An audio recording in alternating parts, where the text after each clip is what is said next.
বিসমিল্লাহির রহমানির রহিম। আসসালামু আলাইকুম প্রিয় বিনিয়োগকারী ভাই বোনেরা। আশা করি সকলেই সুস্থ এবং ভালো আছেন। গতকালকে মার্কেটের ইন্ডেক্সের একটা আলোচনায় আমি আপনাদেরকে বলেছিলাম মার্কেট যদি আজকে অর্থাৎ আমরা যদি ৫,৪০০ এই জায়গাটাতে দেখি তাহলে অবাক হওয়ার কিছুই থাকবে না। আলহামদুলিল্লাহ আমরা ঠিক সেই জায়গাতেই অপেক্ষা করছি। আমরা যেটা খুব মনে প্রাণে চাচ্ছিলাম ইন্ডেক্সের যে ভ্যালু সেটা যেন ৫,৪০০ এই জায়গাতে হয়। এবং গতকালকেও আপনাদের সাথে একটা নিউজ আমরা শেয়ার করেছিলাম যে আর মার্কিন যুক্তরাষ্ট্রের সঙ্গে যে বাণিজ্য চুক্তি সেটি হয়েছে এবং সেখানে আপনারা জানেন যে বাংলাদেশের রপ্তানি শুল্ক যে পোশাক খাতে অর্থাৎ আমেরিকা থেকে যে ধরনের পোশাক তৈরি করার জন্য তোলা বা অন্যান্য যে সুতাগুলো নিয়ে আসা হয় তার উপরে টোটালি শুল্ক মওকুফ করেছে এবং যেই শুল্ক আরোপ ছিল 20% সেটা কমিয়ে আরো 1% কম করে 19% করা হয়েছে। তো সবকিছু মিলিয়ে আমরা এই নিউজটি আপনাদের সাথে শেয়ার করেছিলাম। বেসিক্যালি আমাদের গ্রুপে যারা মেম্বার রয়েছেন তারা হয়তো এই বিষয়টা আরো বেশি ভালো আগে জেনেছেন আমার কাছ থেকে। এছাড়াও যারা অনারিয়ামের মাধ্যমে শুনেছেন বা আমার চ্যানেল নিয়মিত দেখে থাকেন তারাও বিষয়টি জানেন। এরপরে আমরা মার্কেটের টার্নওভারের কথা বলবো। মার্কেটের টার্নওভার আলহামদুলিল্লাহ সেটিও খুব ভালো ইনক্রিজ হয়েছে। গত দিনে 646 কোটি টাকার বিনিময়ে আজকে 790 কোটি টাকা লেনদেন হয়েছে। অর্থাৎ এখানে যদি আমরা 6 10 4 হলে হাতে 144 কোটি টাকার মতো লেনদেন আজকে বেশি হয়েছে। আপট্রেন্ড স্টকের সংখ্যা 288 এবং ডাউন ট্রেন্ড 67, আনচেঞ্জড 36। এই আলোচনার শুরুতেই একটা কথা আপনাদেরকে বলি, সেটা হচ্ছে অনেকেই আমাকে ব্যক্তিগতভাবে যারা আমার গ্রুপে রয়েছেন এবং অনারিয়ামের মাধ্যমে যারা পোর্টফোলিও ম্যানেজমেন্ট বা ওয়াচ লিস্ট নিয়ে থাকেন যারা আমাদের কাছ থেকে সম্মানীর মাধ্যমে অনেকে আমাকে জিজ্ঞেস করছেন ভাই ইন্ডেক্সের অনেক আপ দেখলাম 2 দিনে 3 দিনে, তো এই জায়গাতে অনেকের স্টকের প্রাইস অ্যাকশন হয়নি। অনেকের এই জায়গাতে একটু মনের মধ্যে অসন্তুষ্টি কাজ করছে, তবে স্বস্তির জায়গা তৈরি হয়েছে। মার্কেটের আপ ট্রেন্ড মুভমেন্টটা কন্টিনিউ হবে এবং আমি আমার চ্যানেলে যারা নিয়মিত দর্শক তাদেরকেও বলেছিলাম যে এই মুহূর্তে মার্কেটের সোম মঙ্গলবারে যে ট্রেড হবে সেই জায়গাতে কিন্তু মার্কেটের জাং এবং জেট শেয়ারগুলোর প্রাইস অ্যাকশন বেশি হবে এবং এই স্টকগুলো যাদের রয়েছে তারা একটা প্রফিটের সম্ভাবনা তৈরি হবে তাদের জন্য। তো মার্কেটে এই মুহূর্তে ঠিক সেই জায়গাটাতেই বজায় রয়েছে। আপনারা যদি দেখেন যে খুব আমাদের আলোচনার স্টকও আমরা দেখেছি বেশ কিছু স্টক পারফর্ম করেছে, ভালো প্রাইস অ্যাকশন করেছে।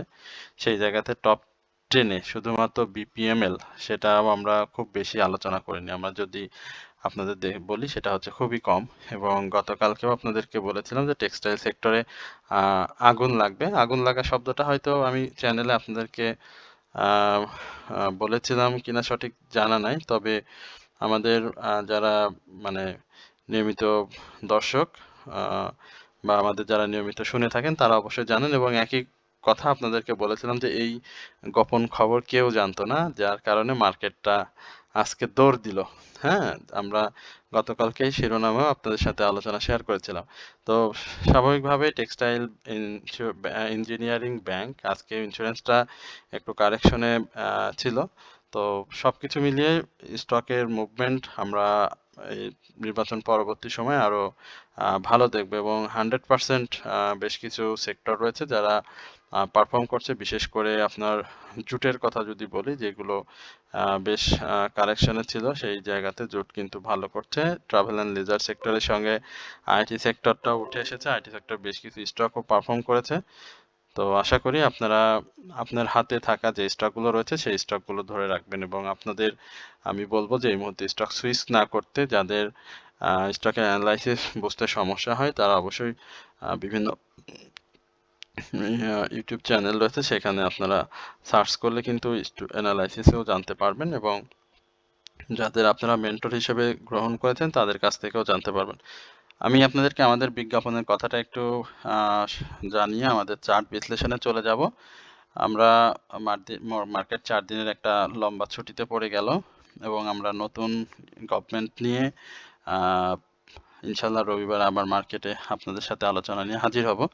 তো সেই জায়গাতে আপনাদেরকে বলতে চাই, যারা এখনো আমাদের সাথে জয়েন করেননি, অর্থাৎ আমরা 3টি স্টক আপনাদেরকে ওয়াচ লিস্ট হিসাবে দিচ্ছি মার্কেট চলাকালীন সময়, এবং সেইখানে আমরা আপনাদেরকে ইন্ডেক্সের ফেক আপট্রেন্ড থেকে বিরত রাখা, বাই থেকে একই সঙ্গে আপনাদের স্টকগুলো কোথায় বাই করতে হবে সে বিষয়ে সহযোগিতা করা, আপনাদের ব্যক্তিগত স্টকের যেগুলো পূর্বে পোর্টফোলিওতে রয়েছে সেইগুলোর বাই সেলের সহযোগিতা, stop loss, portfolio management totally সেটি সহ মার্কেটের পূর্বাভাস, মার্কেটের বিভিন্ন নিউজ এবং ব্যক্তিগত জিজ্ঞাসা থাকলে সেটা নিয়ে আমরা আপনাদের সাথে কাজ করছি, এবং সেই কাজগুলো আমরা আপনাদের সাথে সামান্য নামমাত্র সম্মানীর মাধ্যমে নিয়েই কাজগুলো করে থাকছি। আপনাদের এই কাজটা আমরা মাস ভিত্তিক চুক্তিতে করছি, অর্থাৎ যারা মাসের যে জায়গাতে আমাদের সাথে সংযুক্ত হন না কেন, সেটা মাসের প্রথমে হতে পারে, শেষ হতে পারে, মাঝামাঝি সময় যেখানেই শেষ শুরু করেন না কেন, সেটা পরবর্তী মাসের ঠিক সেম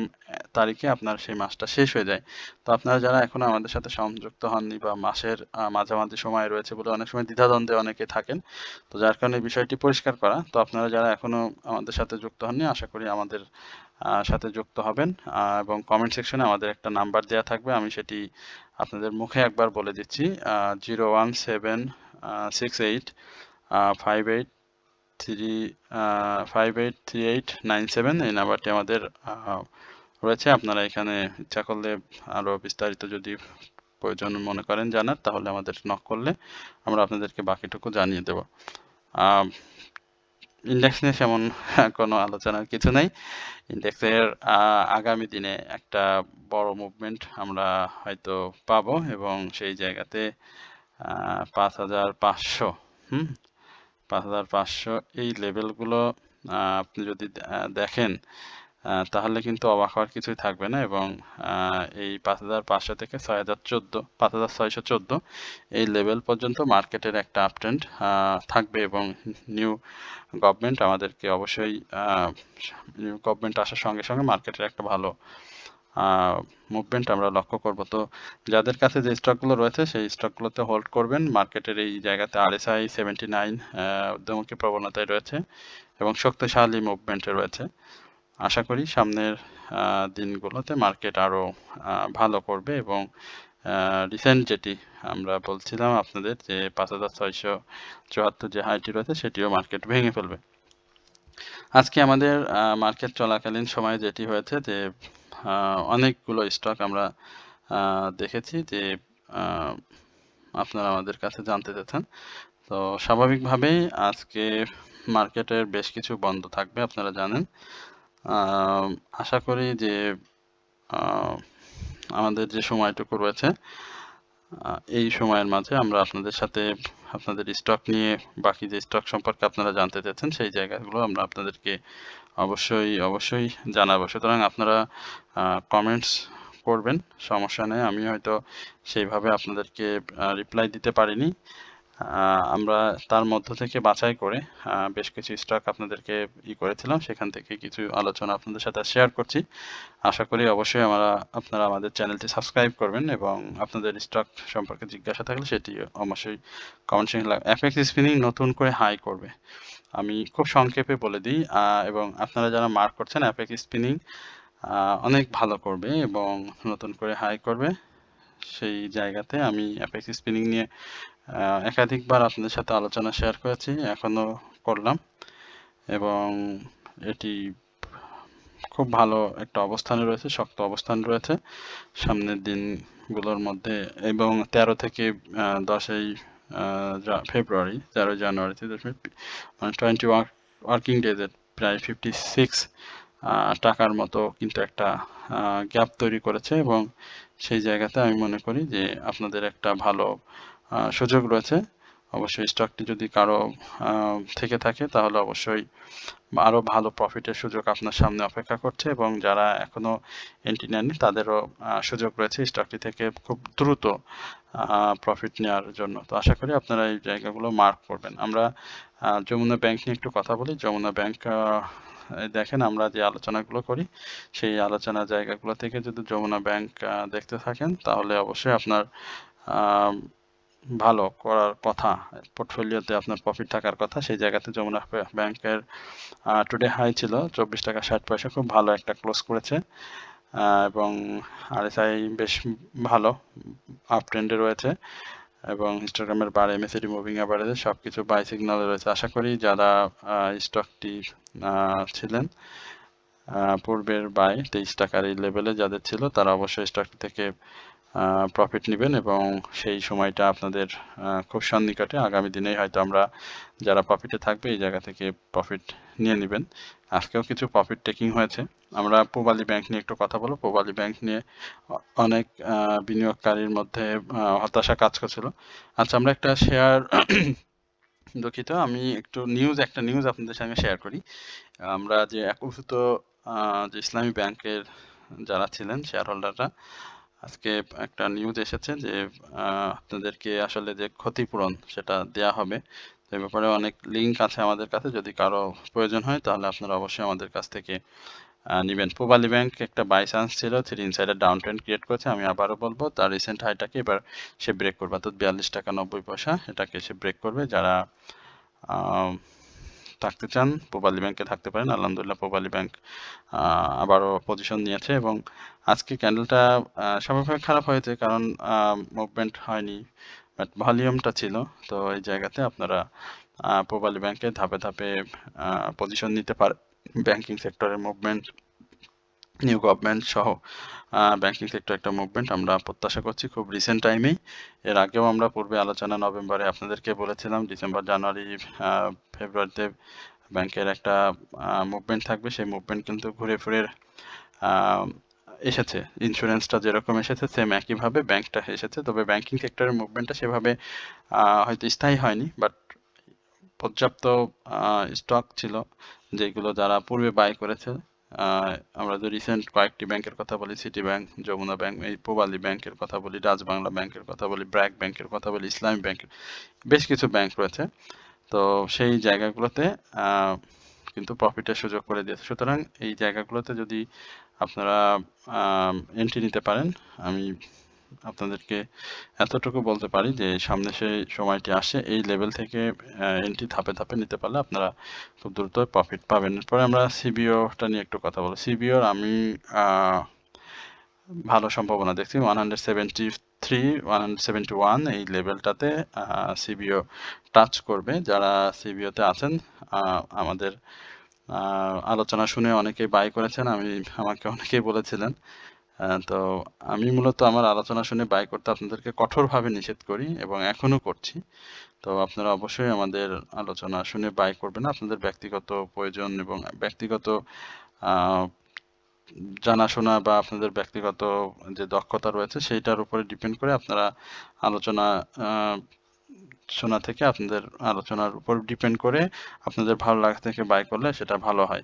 সরাসরি আমাদের আলোচনা শুনে প্রভাবিত হয়ে বাই করবেন না। সিবিওর ব্যাপারে যেটি বলছিলাম 173 এই লেভেলে আমরা সিবিওটাকে দেখব এবং সেটি হয়তো খুব সন্নিকটে চলে এসেছে। মার্কেট পরিস্থিতি বিবেচনায় আমরা খুব শীঘ্রই এই অবস্থানে আপনাদের সিবিওকে আপনারা দেখতে পাবেন। তো যাদের রয়েছে অবশ্যই হোল্ড করবেন। অর্থাৎ আমি বলতে চাচ্ছি যেটা, যে আপনি যেন বিক্রি করে না ফেলেন, অর্থাৎ বাই করেছেন আপনি আজকে বা কালকে বিক্রি করে ফেললেন, বা 156 আপনার বাই রয়েছে আপনি সেল করে প্রফিট নিয়ে নিলেন, এরকম না। আমি বলছি যে আপনি অপেক্ষা করেন, এই জায়গাটাতে এই স্টকটি আসার একটা সম্ভাবনা রয়েছে। আমরা সিটি ব্যাংক নিয়ে একটু কথা বলবো। সিটি ব্যাংকে আজ হিউজ ভলিউম হয়েছে, দেখেন খুব আপসে খুব চমৎকার মুভমেন্ট রয়েছে এবং এই মুভমেন্টে আমরা প্রাথমিকভাবে একটা ক্লোজ 27 টাকা 40 পয়সার উপরে দেখতে পারলে হাই ভেঙে ফেলবে 27 টাকা 90 পয়সা, এটি মাথায় রাখবেন এবং এইখান থেকে স্টকটি আরো ভালো করবে। আমরা ব্র্যাক ব্যাংকের কথা বলছিলাম। ব্র্যাক ব্যাংক আমরা আজকে আলোচনা না দিই, যেহেতু আমাদের আলোচনা আজকে একটু কম করার রয়েছে। তারপরেও চেষ্টা করব আপনাদের সাথে একটা ভালো সময় পার করার। বিডি থাইফুড, এটা নিয়ে গতদিনেও কথা বলছিলাম, হিউজ পরিমাণে ভলিউম গেইন করছে।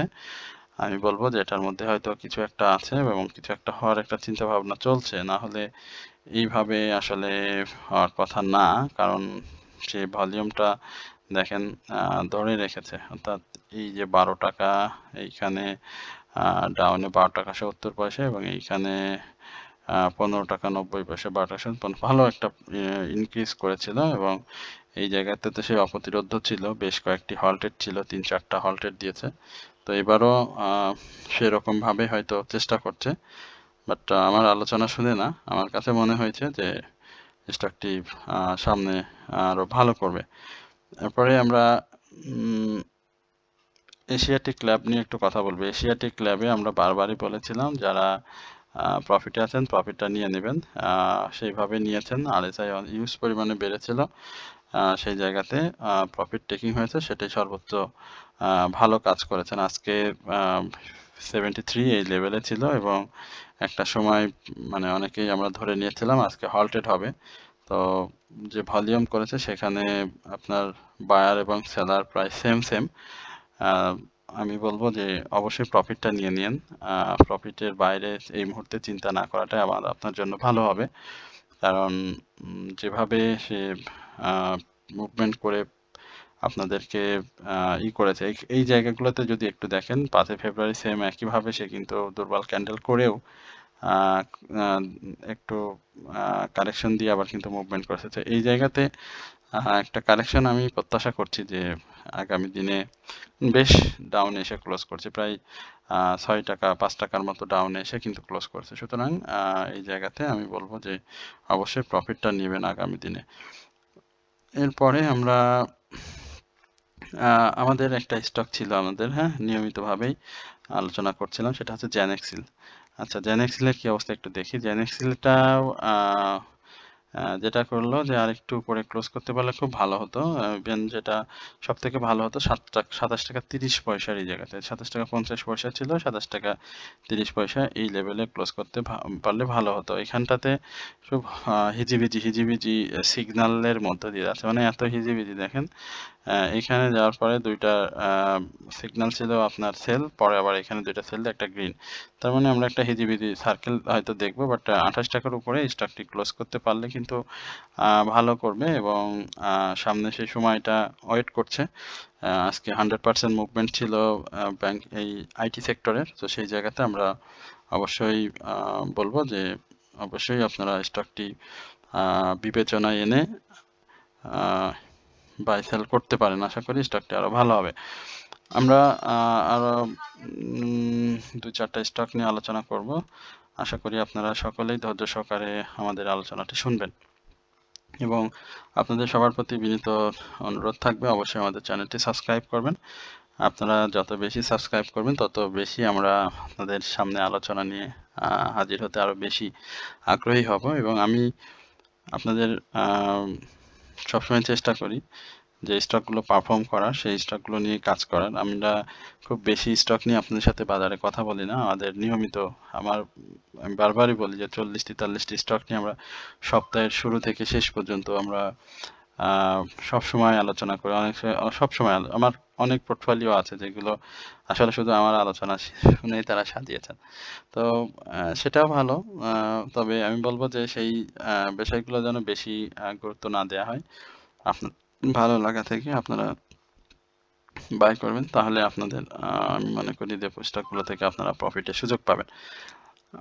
এবং আপনারা জানেন যে আমরা যেই পবিত্র ঈদুল ফিতর নিয়ে যেই বলছিলাম যে আমরা অনারিয়ামের ব্যাপারে যেটি বলছিলাম যে অনারিয়াম নিয়ে যারা আমাদের সাথে রয়েছেন তারা ভালো আছেন, এবং যারা এখনো আমাদের সাথে অনারিয়ামের মাধ্যমে সম্পৃক্ত হননি, তিনটি স্টক সম্বলিত যে ওয়াচ লিস্ট রয়েছে, আমি বলবো যে অবশ্যই আপনারা আমাদের সাথে সম্পৃক্ত হবেন, এবং এই জায়গাটাতে আপনাদের একটা ভালো সুযোগ রয়েছে বিভিন্ন স্টক সম্পর্কে তথ্য নেওয়ার, এবং এন্ট্রি জোন, পাশাপাশি কোথায় আপনি স্টক থেকে বের হয়ে যাবেন, স্টপ লস নেবেন, অ্যাডজাস্টমেন্ট করবেন, এবং কোথায় প্রফিট টেকিং করবেন, এবং সর্বোপরি মার্কেটের যে নিউজগুলো রয়েছে সেই বিষয়গুলো জানার। তো আশা করি আপনারা এই বিষয়টা অবশ্যই মাথায় নিয়ে আমাদের সাথে যোগাযোগ, মানে EITL এর ব্যাপারটা বলছিলাম 84, তো 84-এ আসুক না, 84-এ তো চলে আসছে প্রায় 71 থেকে 73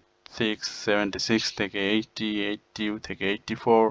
তো সেই জায়গাগুলো খুব আস্তে আস্তে চোখের মানে কাউকে সুযোগ দিচ্ছে না যে আমি প্রাইস অ্যাকশন করছি তোমরা দেখো। সে ডিসেম্বর থেকে খুব সুন্দর করে 67-68 এই লেভেল থেকে কিন্তু প্রাইজের একটা ভালো গ্যাপ তৈরি করেছে। সুতরাং এই জায়গাগুলো বা এই ফান্ডামেন্টাল স্টকগুলো যে মুভমেন্টগুলো দেয় সেই মুভমেন্টের সাথে যারা তাল মেলাতে পারে তাদের কিন্তু অনেক ভালো সময় যায় এবং শেয়ার বাজারে তাদের কখনোই বোরিং লাগে না।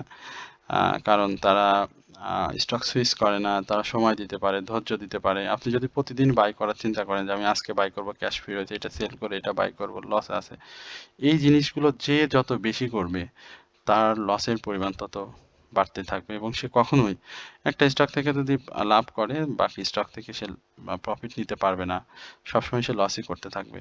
সুতরাং শেয়ার বাজার খুব ধৈর্যের জায়গা। আপনি ধৈর্য ধরে ধরে যে স্টকটি 1 বছর 1.5 বছর ধরে লালন পালন করছেন বাড়বে এবং ধৈর্য হারা হয়ে যখনই সেল করবেন মেজাজ হারিয়ে, ঠিক দেখবেন তখনই কিন্তু স্টকগুলো প্রাইস অ্যাকশন শুরু হয়। সুতরাং ধৈর্যটা ধরে রাখবেন এবং মেজাজ ঠিক রাখবেন, শেয়ার বাজার থেকে অবশ্যই প্রফিট নিতে পারবেন। এই জায়গাতে আর ইএসএল নিয়ে কিছু বলার নেই। ইএসএল এর সিগন্যালগুলো খুব ধূসর ছিল। তো আশা করি ভলিউমের সাথে সাথে আরএসআই আপট্রেন্ড পেয়েছে, প্রাইস অ্যাকশন হয়েছে। আগামী দিনে এটি 84 এর যে জায়গাটা, আশা করি তার উপরে একটা ক্লোজ দিতে পারবে এবং বিনিয়োগকারীরা এখান থেকেও একটা প্রফিট নিতে পারবেন। কারণ 80 অর্থাৎ 80-র এই জায়গাটাতেই কিন্তু আবার নতুন করে বিনিয়োগকারীরা এন্ট্রি নিয়েছেন। এরপরে আমরা আপনাদের সাথে আর সর্বশেষ একটি স্টক নিয়ে কথা বলতে চাই। সেই স্টকটি ছিল আমাদের জেড ক্যাটাগরির। জেড ক্যাটাগরির স্টক নিয়ে আসলে কথা বলতে একটু সে তাল্লু, এই যে তাল্লু চলে আসছে, এই যে তাল্লু স্পিনিং, এটা নিয়ে একটু কথা বলতে চাচ্ছিলাম। তাল্লুর অনেকেই বাই রয়েছে, অনেক প্যারাও দিয়েছে তাল্লু। এই জায়গাগুলো থেকে আসলে মুভমেন্ট করেছিল। এইখানে তাল্লু থেকে বের হয়ে যাওয়া যায়, সমস্যা নেই। তাল্লু থেকে বের হতে পারলে মনে হয় খারাপ হবে না। যাদের বাই প্রাইজের আশেপাশে রয়েছেন, এই মুহূর্তে তার যে মুভমেন্টের গতিবিধি সেটা খুব বেশি আশা জায়গা নিয়ে না। কারণ নতুন সময়ে এসে আমরা হয়তো নতুনভাবে দেখব। তবে অবশ্যই রবিবারটা অপেক্ষা করা উচিত। যারা জিজ্ঞেস করেছেন তারা হয়তো এই ব্যাপারগুলো নিয়েই হয়তো জিজ্ঞেস করেছেন। আজকে অনেকেই তাল্লুতে হয়তো সেলও ছিল। আমি বলবো যে আপনি যদি টাকা আটকিয়ে রাখতে না চান বা নতুন স্টকগুলো ইনভেস্টের ভালো ভালো আরও স্টক রয়েছে সেই জায়গাগুলোতে যদি ফোকাস করেন তাহলে ভালো হয়। কারণ মার্কেটের যেহেতু একটা নতুন সময় আসছে, সেই জায়গাতে যেটার যে মুভমেন্টবিহীন যে স্টকগুলো রয়েছে সেইগুলোতে ইনভেস্ট করে আটকে না থেকে সেখান থেকে টাকা বের করে অন্য স্টকগুলোতে সুইচ করা যেতে পারে। সেক্ষেত্রে রানিং স্টক যদি আপনার থাকে বা রানিং স্টক যদি চয়েস থাকে সেই ধরনের স্টকে উঠলে আপনার আরও ভালো হয়, তাহলে হয়তো আপনি প্রফিটটা পাবেন। সেক্ষেত্রে RSI 70 বা 65+ এই ধরনের স্টকগুলোতে চয়েস করতে পারেন। আমি মনে করি যে বেটার অবশ্যই। তো যাই হোক, যিনি বলেছিলেন তাকে উদ্দেশ্য করে বলা, আর যারা রয়েছেন তারা আলোচনা শুনবেন তারা অবশ্যই এটি শুনতে পাবেন। তো সকলে ভালো থাকবেন, সুস্থ থাকবেন, এই প্রত্যাশায় আজকের আলোচনা এখানে শেষ করছি। আসসালামু আলাইকুম ওয়া রাহমাতুল্লাহি ওয়া বারাকাতুহু।